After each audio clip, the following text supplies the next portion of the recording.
కనీసం 30 నుండి 40. కృష్ణా జిల్లా అవనిగడ్డ నియోజకవర్గంలో అక్రమంగా తరలిస్తున్న 250 క్వింటాళ్ల పీడీఎస్ బియ్యం పట్టుబడింది. మచిలీపట్నం పెడన ప్రాంతాల నుంచి అక్రమంగా తరలిస్తున్న 250 క్వింటాళ్ల పీడీఎస్ బియ్యాన్ని పులిగడ్డ టోల్గేట్ వద్ద విజిలెన్స్ అండ్ ఎన్ఫోర్స్మెంట్ అధికారులు పట్టుకున్నారు. మచిలీపట్నం పెడన వైపు నుంచి వస్తున్న ఒక లారీలో 250 క్వింటాళ్ల పీడీఎస్ బియ్యం ఉన్నట్లు గుర్తించారు.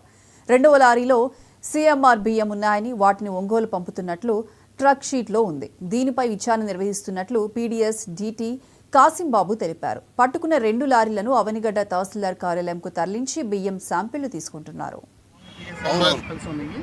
అది పీడీఎస్ మేము గుర్తించి దీనిపై మా పై అధికారులకు తెలిసేసి దీని మీద కేసు బుక్ చేయడానికి మేము తీసుకుంటాం. ఎన్ని ఉంటాయి సార్? ఇది 500 బ్యాగ్స్ అండి. 500 బ్యాగ్స్ మొత్తం ఒక లారీ 250 క్వింటాల్ అండి. ఒక లారీకి ధాన్యం మిల్లర్కి ఇస్తే మిల్లర్ ధాన్యం క్రషింగ్ చేసి దాన్ని మనకి సీఎంఆర్ కింద మిల్లింగ్ పెడతామన్నమాట. క్రషింగ్ మిల్లింగ్ రైస్ అది మన రైస్గా చేసి పొడిని అది మనకి పంపిస్తాం అన్నమాట.